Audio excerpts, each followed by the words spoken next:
our next speaker, I'm sorry, is Karen O'Brien, and she's here from Modern Technology Solutions, Inc. She began her career as a chemistry teacher, and went back that far. Wow. And then now she is leading research work. She went into research work for the U.S. Army, and just last November, she joined MTS Inc. As the lead data scientist. So thank you so much. Yeah, this is quite a career pivot for me. I'm calling it my professional sabbatical. I spent the last 20 years as a civilian analyst for the ORSA, 17 of that in test and evaluation. And as I was actually transitioning to logistics, we were watching the rise of AI-enabled systems and having really deep questions about what does this mean for team? How do we approach this? How do we do this rigorously? So it's really fun in my current role, which I consider kind of a professional sabbatical, to be able to dig into what are some rigorous methods we can apply towards T&E. Two disclaimers before I start. Number one, we didn't coordinate this talk, but I am so grateful for your comments. We've been trying to figure out how can we take a 2-hour talk and squish it into 20 minutes. Well, you saved us quite a lot of lamentations about these little hidden features and aspects of these packages. Thank you. Thank you for sharing that. And I will point out our little moments and not dwell on them over much. The second thing is those what the heck moments, especially in the world of machine learning. When you dig into the reinforcement literature, it is very striking because there are all of these what the heck moments that manifest as anthropomorphic language, like them and they. So I promise I don't believe these are people. They might actually be puppies who crawl away from the puppy pile, get stuck behind the couch, and get really sad and cry. They have interesting behaviors that aren't necessarily clear from the equations. So you will see language like actors and agents and critics and this and that. This is a norm in reinforcement learning, and I think it's just decades of cumulative what the heck. And so if I use some of that language, I assure you I'm not convinced these are alive. So let's go to the first slide. So what I'm presenting, you have a clicker up there. Oh, I do, look at that. Okay, what I'm presenting is one toolkit out of a set of a toolkit of tools, one tool and a set of tools that my company is developing called Hades, which is harnessing artificial intelligence and developing and evaluating systems. And we're really focused on machine learning enabled, AI-enabled systems, particularly in the EOIR, the electro-optical and infrared sensing space. So most of our work in this area is for DoD customers in missile defense and space. All of our examples are not suitable for a public audience. So we invented a toy classifier to share. And so I'll be sharing that. So this is part of a much larger project and a much larger toolkit, but we're getting into a visual classifier today and some adventures in reinforcement learning with multiple what the heck moments along the way. So what we're doing is looking at, can we use reinforcement learning as an efficient way to explore a large parameter space and learn something that would be helpful to testers or evaluators? What would a tester be interested in? What are the strengths and capabilities of this particular classifier? How can we improve it? Do we need to harden it? Do we need to expose it to more different types of input in order to make it better? Evaluators, that fundamental question, does it meet the requirements or not? I'm not going to dwell over much on all of the post-processing and wonderful analysis you can do with the results, but we're really looking at, can we do this efficiently? Because there is a computational cost for exploring parameter space. It can be, well, we'll get to that, but our goal is to take a simple CNN-based multi-class image classifier, and we're going to adjust 3 parameters as our parameters that matter in our test space. And those 3 parameters are brightness, saturation, and contrast. We're familiar with that. That's in all of our phones, all of our photo filter apps. And our goal is to locate all the combinations of those 3 parameters in that parameter space that result in the classifier accuracy that meets a requirement. We have a very long list of topics that are out of scope, and I guarantee you, if you have a question in those areas, they are excellent questions, and I would love to answer them outside of this presentation because we only have the 20 minutes. But how important, it is so important to engineer your test data set, what you put at it, your final set of inputs to test it. Can we use DOE methods for engineering a really good test data set? How small, just how many pixels do you need in order to make a reliable classification? That's definitely an area of active research. We have some folks looking at that. Physical realism of image augmentation methods. That's our moment with OpenCV. Survey of methods to test, like rigorously testing distributions of n dimension. You'll see where that comes in. Well, it should be lots of questions on that. And then performance metrics as a function of the volume. Those are all good, a little out of scope for today. So here's our vignette, where it's a classic Kaggle competition that we souped up a little bit by adding a third class. Third class is has neither bird nor drone. And I chose this for our toy project because I spent 20 years as an Army ORSA. And the original ORSA problem set in Britain in World War II was when they installed the radars on the coast of Britain, they saw these ghosts, these angels, they call them radar angels. Turned out they were birds. So the original ORSA problem set is bird versus bomber on a radar signature. So this is why I picked it. Otherwise, we would have Chihuahua versus blueberry muffin. And if you haven't seen that one, that's a good Google. All right. Here's our basic set, our data set. This is super simple. There are fantastic, complex computer vision methodologies that would help us handle both and many birds and drones. There's also hilarious pictures of birds attacking drones. But when we start throwing in this additional class, neither, you can take a really fantastic Kaggle competition classifier and turn it into a rather mediocre classifier when you give it that third class, because now you're forcing it to know something about two classes and not just that first class. So we have a good but unscientific mix of different images in there. That scientific mix is a topic maybe for next year. We ran a very simple CNN, not fancy at all. And this came out at about 74% accuracy. It was in the 90s till we threw in neither. And boom. So that's a real phenomenon to pay attention to.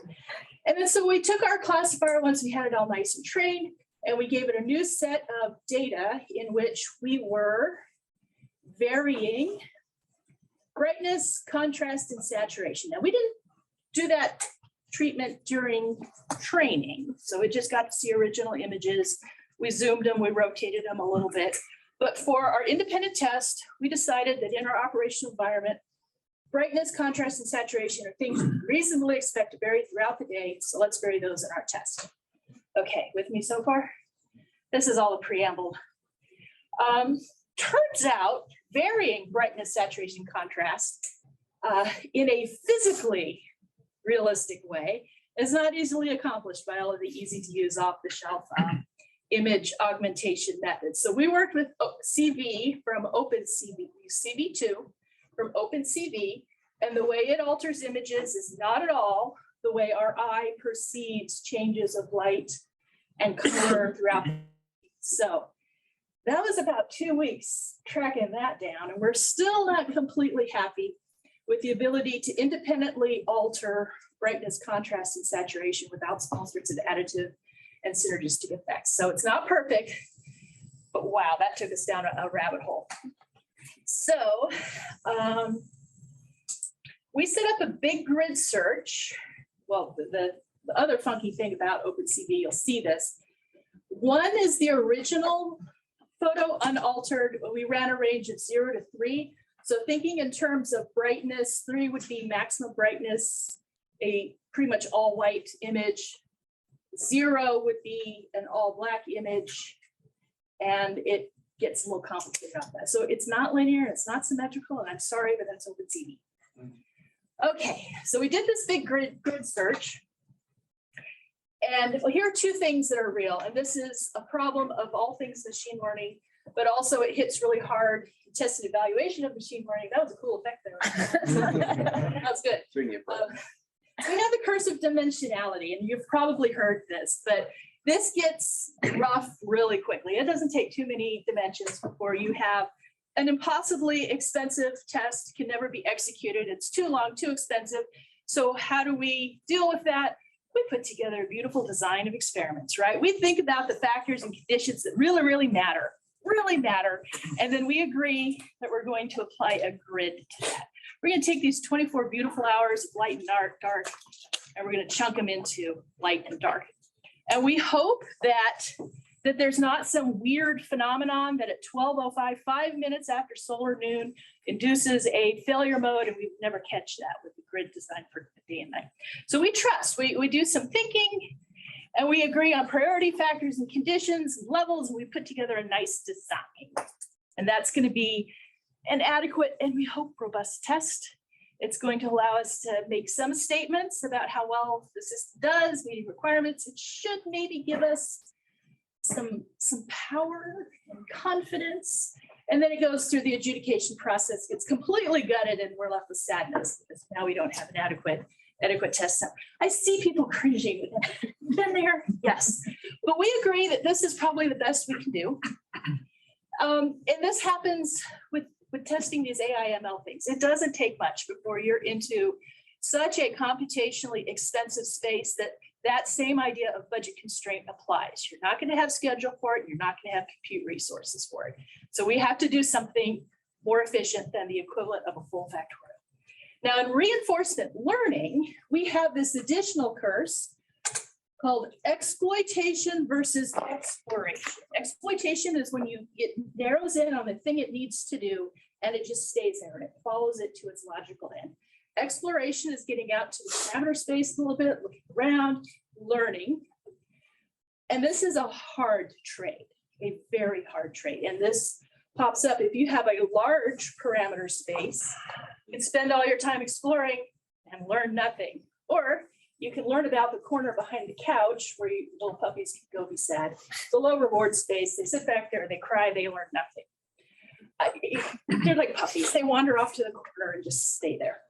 So this really was frustrating because we're pretty sure that reinforcement learning could be an efficient way to overcome that curse of dimensionality, that once we narrow in on a really good part of the parameter space, we should be able to explore it. So we have to find a way to balance. Now, we did some deep thinking on this, and earlier I was hearing comments about philosophy. Philosophy is a wonderful field. Who's the philosophy person? Yes, props for philosophy. No, you were talking about philosophy when I walked in. Philosophy allows us to reflect and think about our assumptions and challenge them very critically. So one of the assumptions that underlies this second curse is that reinforcement learning must necessarily, needs be, always, and it's almost a religious tenet, be unsupervised. Right? Let's challenge that assumption, and that's what we did. And I don't know if you follow Dr. Craig Martell. He's the DoD Chief Data and Analytics Officer. Speaks a lot of hard truths in public about machine learning, and it's really fantastic. I'm going to print a T-shirt, but his latest thing is the other name for unsupervised learning is hope. So here's how we got around that. We challenged the assumption that reinforcement learning must purely be unsupervised, because we do know something about the physical world. We know that light and dark are physically different. They have different effects on photoreceptors. We can model this with physics. We can model this with chemistry. We can go into an evaluation of a image classifier with some understanding of the physical world. So we're not starting at zero. Our agents might be starting at zero, but we can give them a little help. So here's the help. Now, we decided to call this a 3 for expert, and it's probably a 2.5. And the reason why it's 2.5 and not 2 is because we're going to assume a lot of knowledge about reinforcement learning and not dwell over much on the different schools of thought. But one of the ways we, in an unsupervised way, get that little agent out there exploring is this idea of an epsilon greedy, which is a roll of the dice that says, okay, it's on a counter. So at the beginning of the scenario, all of the points that it samples and experiences in parameter space comes from a draw from the distribution. As time goes on, that degrades a little bit and it gets closer to zero. And then it's all up to the agent to decide where to go next. Well, that's not great, because you might have found a fantastic region of parameter space. Well, there's lots to learn. And if you're running under epsilon greedy, it's just going to move you to a different part of the parameter space, and you don't get to stay there and learn that. And we realize this is a lot like playing Battleship, only in 3D space. And there's a little a priori knowledge we can bake in, the idea that more rewards are nearby. So if you find something as you're sampling around, stay there, exploit that, learn everything you can about that spot. It's like playing Battleship. Epsilon greedy will have you sampling randomly all across the board until you give up, or it gives up. And then you can go back and say, oh, there was a red peg over there. Maybe I've learned enough about this board to go back and sample around that red peg. So how can we teach our agent to play Battleship? And we call our guy the coach. Coaches are teachers sometimes. Coaches are adversaries other times, but coaches are always focused on the game. They know the game. Oh, okay. I'm telling the story, not getting to the good stuff. So we give the coach a goal. He knows he's playing Battleship and there are more rewards by. So the coach is guiding the search. It doesn't degrade the way epsilon greedy does, and it's adaptive, unlike epsilon greedy. If it finds something good, it's going to stay there. It's going to grow a little bubble around that last good point and sample from within that bubble. So instead of the entire parameter space to go search around and get lost, now we're going to focus here. So this is equivalent to coach setting some drills for you to do, like a specific play over and over, and that gives you a chance to actually learn. And so with this, we have search rules to draw a bubble around the last good point. We have a patience, how long we're going to let you wander in an unproductive way before we bring you back to the last good point and start again. And this refocus function that gets you back into this idea that more rewards are nearby. So let's go back to that spot. Okay, so in the name of time, we're going to skip the math. I trust it's there. Here's a diagram of how it all works. We're running the advantage actor critic as the fundamental reinforcement learning structure, and this enhancement is the idea of adding a coach in. So actor critics are both neural networks.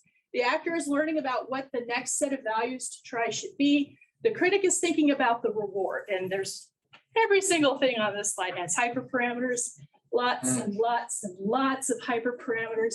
So it's fun to get all those tuned up. But the coach isn't a neural network. The coach is just a set of rules. Coach knows it's playing Battleship, and it's not going to let you incrementally wander off to the corner where there's no rewards and then get sad. Okay. So after, let's try these values. We go to a generator. We set brightness, contrast, saturation on each of the test images. We give those to the classifier. Come back, evaluate performance using simple accuracy, but absolutely any goodness metric is on the table. We have a reward shaping. There's actually some penalties in there. It's great. The critic thinks about whether or not this was a good choice, and the actor takes all of this input, what we know about the environment, to propose the next set of values. Okay, so on the left, we have the full grid search. That would took an unnecessary number of days. The vast majority of that volume was awful, because if you remember, our classifier had an accuracy of 7.4 according to standard machine learning evaluation methods. And most of that volume is worse. There are a couple of little pockets in there that are a little better than the validation, but the enhanced A2C, the enhanced actor, advantage actor critic, really spent a lot of time exploring this spot around our little make-believe requirements envelope. So it didn't spend a lot of time out in the corners being sad, and it didn't spend a lot of computational resources on low reward areas. And we only know those are terrible because we went ahead and ran the the grid search. It's a grid. It's not a great grid. With the grid we want to run would still be running. It's very computationally expensive. So here's the money slide. There were 107, according to the grid search, which had holes in it because it's a big grid. There were 107 points in that parameter space that actually met that 80% requirement. That means changing those inputs got slightly better performance out of our really crummy classifier. That's kind of interesting. The run matrix we ran for all of those combinations is pretty close to 30,000. So you can see where it was getting started going through the list of all possible combinations. It hit the good bit, and then it ran through nothing else. Our A2C found almost the same number, slightly different exact spots, and only did so in 7,000 trials. And we think that's pretty neat. That's got some promise. And I'm looking at the time here. We found the same distribution across the totality of the feature space. Within the requirements envelope itself is a little different, but we had different search methodology because with our grid search, we were perfectly willing to tolerate all those low value cells. But look at this, the lowest 0.3, the classifier is supposed to be 74% good, right? And inside the requirements envelope, we have pockets of these toxic performance areas. Okay, so there is a difference here, but that has to do with the rules we were using to do that search. That's not surprising, but this is encouraging. We found all the stuff we were looking for. Okay, some of the additional values is we can find enhanced performance areas where the classifier does a little better, some toxic performance areas where it needs to do better. And we can then roll that back into retraining, harden it a little bit. Oh, I have a line to make this more clear. There we go. There we go. There's kind of a line there within the performance envelope. So we think this is pretty neat. It's got some merit. We're going to take this into additional. We're going to look at some stopping criteria because we're doing this manually, but some smart stopping criteria. Look at that scientific design of test data sets. We're going to move into higher dimensions. We looked at 3. But when you start thinking about adversarial attacks, there can be 7, 8, 9, 10 different dimensions, and we're sure that computational efficiency is going to really help us out. So some potential to use reinforcement learning for test evaluation and image classification. I'm way over time. No, not way over.